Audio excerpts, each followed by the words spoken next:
Hi, welcome to video series 3 of Two Gentlemen of Verona. If you haven't watched the first two videos, please watch. It's in the description box. The links in the video, we're going to focus on the middle of the story. Any idea? Do you have any idea what's a middle of a story?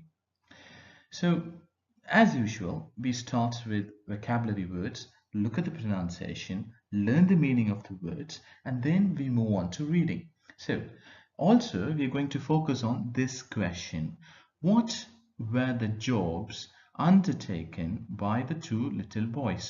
அந்த பசங்க ரெண்டு பசங்களும் என்ன ஜாப்ஸ்லாம் பண்ணாங்க? So 1, 2, 3, 4, 5. Sold fruit like wild strawberries, shined shoes, hawked newspapers, conducted tourists around the town, ran errands. எல்லாமே past tenseல இருக்கு. ஏன்னா questionம் உங்களுக்கு past tenseல இருக்கு. Okay, let's move on to the first word.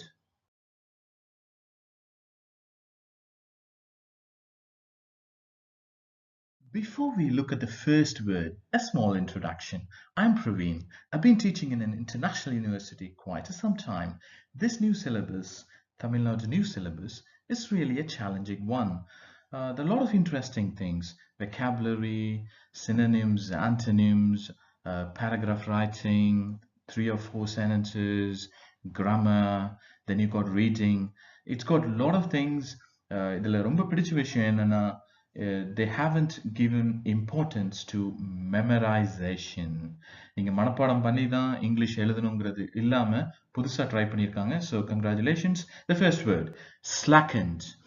To cause, become slower or less active.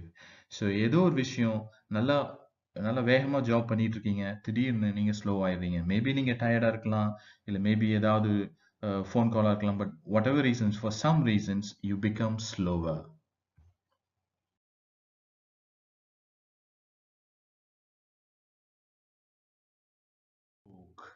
To cause a reaction, especially a negative one.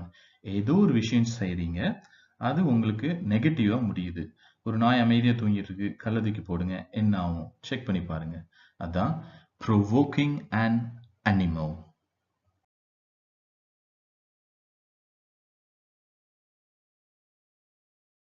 Demeanor, a way of looking and behaving. பார்க்கிறதுக்கு நீங்க வெளிப்பார்வைக்கு எப்படி இருக்கீங்க, அதான் demeanor.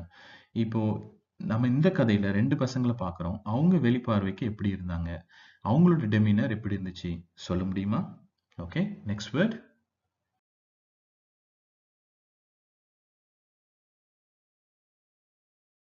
Engaging, to have interest in something, to have a chat. இந்த கதையில நம்ம ரெண்டு பசங்களை பார்க்கிறோம். அந்த ரெண்டு பசங்க கிட்ட ஆத்தருக்கு வந்து ரொம்ப இன்ட்ரெஸ்டா இருக்கு பேசுறதுக்கு. ஏன்னா ரெண்டு பேருமே ரொம்ப ஆர்வமா பேசுறாங்க, வேலை செய்யறாங்க. ஸோ அப்படி இருக்கிறதுக்கு பேர் என்கேஜிங். ஒரு கிளாஸ் வந்து டீச்சர் வந்து ரொம்ப ஆர்வமா பாடம் எடுத்தா எல்லாரும் வந்து டீச்சர்கிட்ட டவுட்ஸ் கேட்குறாங்க, புரியுது, எல்லாம் இன்ட்ரெஸ்டா இருக்காங்க. அதுதான் engaging class room.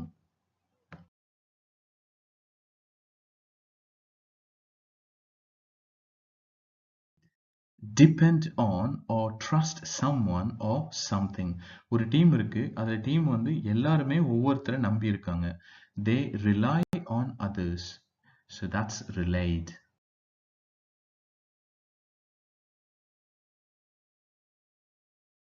Deserted. If a place is deserted, there are no people in it. இப்போலாம் நம்ம ஊர்ல கிராமத்துக்கு போனோம்னா அங்க நிறைய பில்டிங்ஸ் இருக்கு, ஆனா மக்கள் ரொம்ப கம்மியா இருக்காங்க. ஸோ அது பேர் தான் டெசர்டட் வில்லேஜ்னு சொல்லலாம்.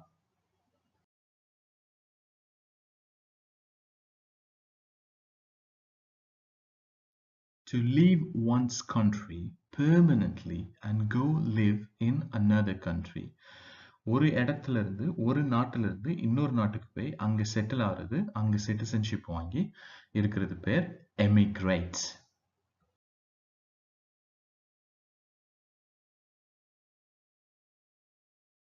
Let's move on to reading. Next morning, coming out of a hotel, we saw our friends bent over shoe shine boxes beside the fountain in the public square. Doing brisk business, we watched for a few moments. Then, as trade slackened, we went over. They greeted us with friendly faces. அடுத்த நாள் காலையில் ஹோட்டலுக்கு வெளியே வந்தோம். அப்போ நாங்கள் அந்த ஃப்ரெண்ட்ஸை பார்த்தோம், ரெண்டு பேரையும். அவங்க வந்து ஷூ வந்து ஷைன் பண்ணிட்டு இருந்தாங்க. எங்கே இருந்தாங்கன்னா ஃபவுண்டனுக்கு பக்கத்தில், எங்கன்னா ஒரு சதுக்கம் மாதிரி இடத்துல. வெளிநாட்டிலலாம் சிட்டி சென்டர் வந்து ஒரு பப்ளிக் ஸ்கொயராக இருக்கும். அந்த இடத்துல வந்து முக்கியமான பில்டிங்ஸ் இருக்கும், மேபி சூப்பர் மார்க்கெட் இருக்கும். லீவ் நாட்களில் வந்துட்டு நிறைய கூட்டங்கள் நீங்கள் பார்க்கலாம். ஸோ பிரிஸ்க் பிஸ்னஸ் வந்து ரொம்ப குயிக்காக சுறுசுறுப்பாக பண்ணிட்டு இருந்தாங்க. ஸோ ஸோ இவங்கள நாங்கள் பார்த்துக்கிட்டு இருந்தோம். எப்போ அந்த பிஸ்னஸ் வந்து ஸ்லோவாச்சோ அப்போ நாங்கள் போய் அவங்கள வந்து க்ரீட் பண்ணோம். ஹாய், எப்படி இருக்கீங்க அப்படின்னு ஃப்ரெண்ட்லி ஃபேஸில் வச்சு அவங்க எங்களை வந்து க்ரீட் பண்ணாங்க. Okay. I thought you picked fruit for a living, I said. We do many things, sir, Nicola answered seriously. He glanced at us hopefully. Often we show visitors through the town to Juliet's tomb and other places of interest. All right, I smiled. You take us along. So நாங்கள் போனோம், அந்த ரெண்டு பேர்கிட்ட பேசினோம். நீங்கள் வந்து fruits தான் விற்பீங்கன்னு நினச்சோம். அதுக்கு அவங்க சொல்கிறாங்க, வி டூ மெனி திங்ஸ், ரொம்ப விஷயங்கள் செய்கிறோம் சார். ரொம்ப நிக்கோலா வந்து சீரியஸாக பதில் சொல்கிறாரு.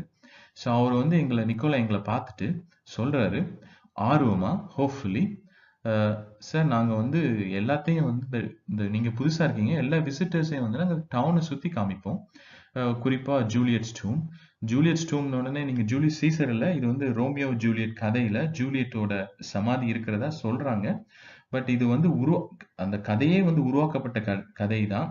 அதனால இப்படி ஒன்று வந்து அந்த கதை வந்து ஃபேமஸ் ஆனோடனே ஒன்று வந்து உருவாக்கியிருக்காங்க. ஸோ இது வந்து உண்மையாக தெரில, இது வந்து ஜூலியட் ஸ்டூமாங்கிறது, பட் அப்படி நம்புகிறாங்க எல்லாரும். ஸோ அந்த பையன் சொன்ன உடனே இவங்க வந்து ஆத்தர் வந்து சொல்றாரு, ஓகே, ஸோ சரி புரிஞ்சுக்கிட்டேன், ஸோ நீயே எங்களை வந்து கூட்டிட்டு போன்னு சொல்றாரு.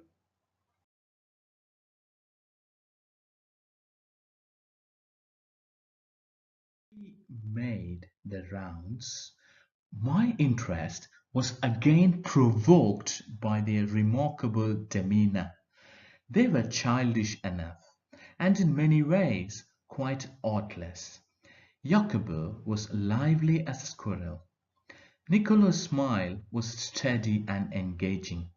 Yet in both these boyish faces there was a seriousness which was far beyond their years. So நாங்கள் வந்து ஊரை வந்து சுற்றிலாம் பார்த்தோம். பார்க்கும்போது எங்களோட இன்ட்ரெஸ்ட் வந்து இந்த ரெண்டு சின்ன பசங்களோட ஃபேஸை பார்த்து எங்களுக்கு வந்து ரொம்ப ஆர்வமாக இருந்துச்சு. அவங்கள பார்க்குறதுக்கு ரொம்ப சைல்டிஷாக இருக்கிறாங்க. ஆமாம், அவங்க சைல்டிஷ் தான், அதனால் சைல்டிஷாக இருக்கிறது ஒன்றும் பெரிய விஷயம் இல்லை. சின்ன பசங்க மாதிரி இருக்காங்க. அவங்கள ரொம்ப சந்தோஷமாகவும் இருக்காங்க. குறிப்பாக யாக்கோபோ வந்து ஒரு ஸ்குரில் போல் ரொம்ப பிரிஸ்காக, ரொம்ப லைவ்லியாக, ரொம்ப என்கேஜிங்காக சிரிச்சுக்கிட்டு பேசிக்கிட்டு இருக்காப்புல. நிக்கோலா ஸ்மைல் வந்து ரொம்ப ஸ்டெடியாக இருக்குது, என்கேஜிங்காக. அவரோட சிரிப்பு வந்து அடுத்தவங்களை அட்ராக்ட் பண்ணுற மாதிரி இருக்குது. ஆனால் இவ்வளோ இருந்துமே இந்த ரெண்டு பேர் ஃபேஸை பார்த்தா ஏதோ ஒரு விஷயம், இவங்க சீரியஸான விஷயம் இருக்கிறதா எங்களுக்கு தோணுச்சு. அந்த சீரியஸ்னஸ் வந்து இவங்களுக்கு வயசுக்கு மீறின ஒரு விஷயமா இருக்கணும்னு நாங்கள் நினைச்சோம். Okay. So in the week which followed, we saw them frequently, for they proved extremely useful to us. If we wanted a pack of American cigarettes, or seats for the opera, or the name of good restaurants, Nicola and Jacobo could be relied upon to satisfy our needs. So அடுத்த வாரத்தில் வந்து எப்படின்னா அவங்கள அடிக்கடி பார்த்தோம். அவங்க வந்து ரொம்ப ரொம்ப எங்களுக்கு உதவியாக இருந்தாங்க. ஒரு சிகரெட் பேக்கெட் வேணுமானோ, இல்லைனா எங்களுக்கு வந்து கச்சேரியில் ஒரு சீட் புக் பண்ணணும். ஆப்ரா வந்து இட்டாலியில் ரொம்ப ஃபேமஸ்ஸு. மியூசிக் கச்சேரி மாதிரி. ஸோ இல்லை ஒரு புது ரெஸ்டாரண்ட் எங்கே இருக்குது, அது எப்படி, அதை பற்றி டிப்ஸ் கொடுக்கறதா இருக்கட்டும், ரெண்டு பேருமே எங்களுக்கு ரொம்ப உதவிகரமாக இருந்தாங்க. அவங்கள நாங்கள் எப்பவுமே நம்புற மாதிரி இருந்துச்சு.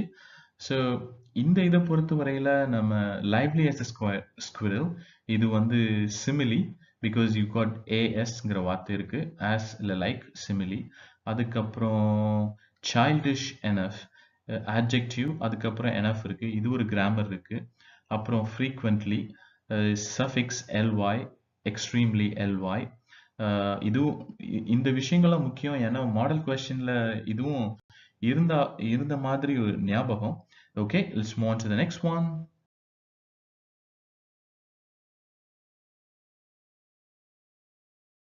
What struck one most was their willingness to work. During these summer days, under the hot sun, they shined shoes, sold fruit, hawked newspapers, conducted tourists round the town, and ran errands.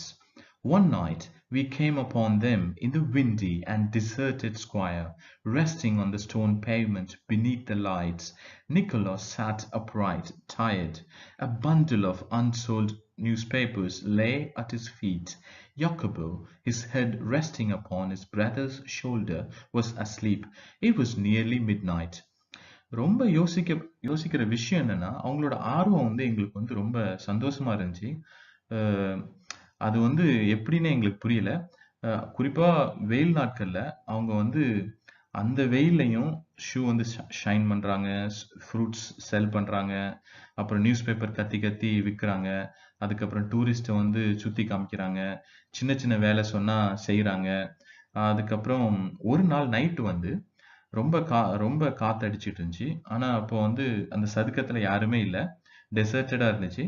அப்போ அஹ், அந்த stone payment, அது பாதசாரிகள் நடப்பாங்க இல்லையா, அந்த நடக்கிற இடத்துல light பக்கத்துல Nicolas வந்து உட்கார்ந்துருந்தாப்புல டயர்டா. அவர் பக்கத்துல வந்து பண்டில் ஆஃப் நியூஸ் பேப்பர்ஸ், அதாவது விற்காத நியூஸ் பேப்பர்ஸ் வந்து அவர் காலடி ஓரத்துல இருந்துச்சு. அப்ப யாக்கோபா வந்து அண்ணனோட முதுக முதுகு மேல சரிஞ்சு தூங்கிட்டு இருக்காப்புல. அப்போ வந்து மிட் நைட் இருக்கும், ஒரு 11 மணி 10:30 போல டைம் இருக்கும்.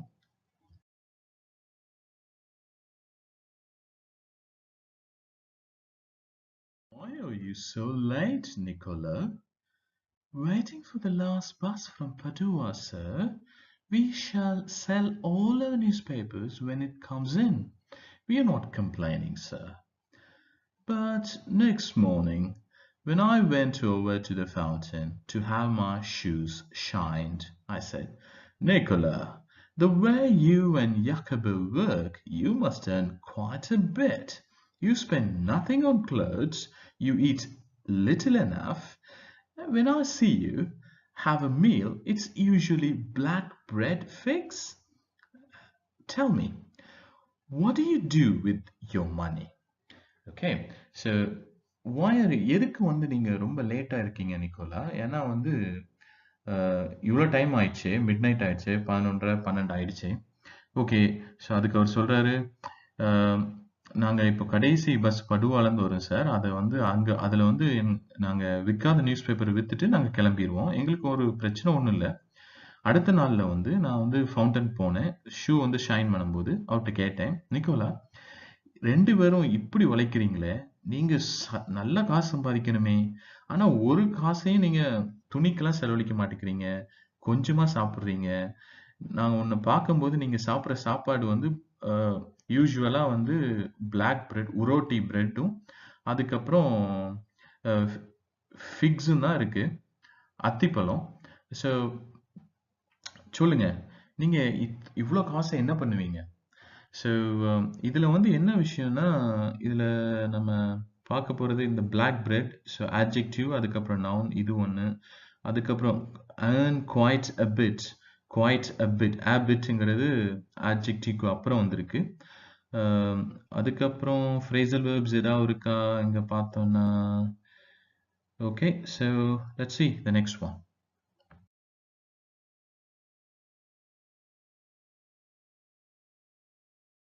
He colored deeply under his sunburn and then grew pale.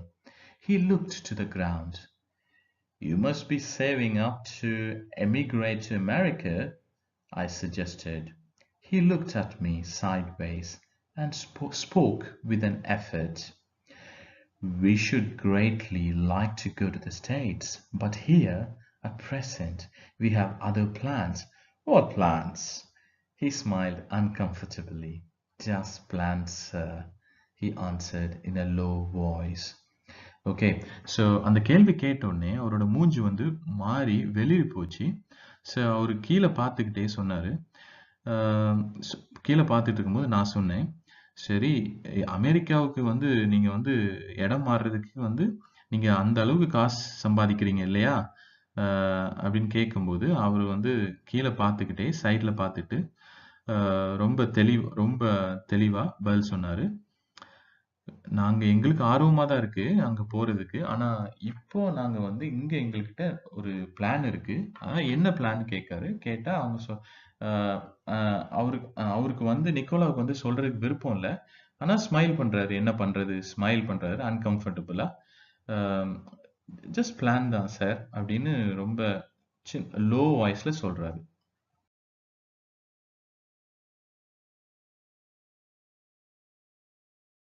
In this slide, we saw this question. In the question பார்த்தோம், what were the various jobs undertaken by the little boys? அதுக்கப்புறம் next வரப்போற ஸ்லைடுகளில் நம்ம இந்த மாதிரி questions பார்ப்போம். What was the driving force that made the boys do various jobs? இது வந்து யோசிச்சு எழுதுற question, paragraph writing. Okay, anyway, இந்த வீடியோ பிடிச்சிருந்துச்சுன்னா ஷேர் பண்ணுங்க, லைக் பண்ணா ரொம்ப சந்தோஷப்படுவேன். Then make sure you subscribe to my channel, press the notification button. So நீங்கள் +2 படிக்கலனா கூட நீங்கள் வந்து இந்த வீடியோஸ் கேட்டு வந்தீங்கன்னா உங்களுக்கு வந்து மெமரி இம்ப்ரூவ் ஆகும், ப்ரொனன்சியேஷன் கூட இம்ப்ரூவ் பண்ணுறதுக்கு நிறைய வாய்ப்பு இருக்குது. ஏன்னா பொதுவாக நம்ம இதில் வந்துட்டு இங்கிலீஷ் லேர்னிங் வந்து கிராமர் கொடுக்குறாங்க, அப்புறம் மனப்பாடம் பண்ணி பேசுகிறாங்க. அதை கம்பேர் பண்ணும்போது இந்த அப்ரோச் நல்லா இருக்கும்னு நான் நினைக்கிறேன். ஸோ எனிவே உங்களுக்கு பிடிச்சவங்ககிட்ட ஷேர் பண்ணால் அவங்களும் பெனிஃபிட் ஆகுங்க. See you in the next video. Happy learning.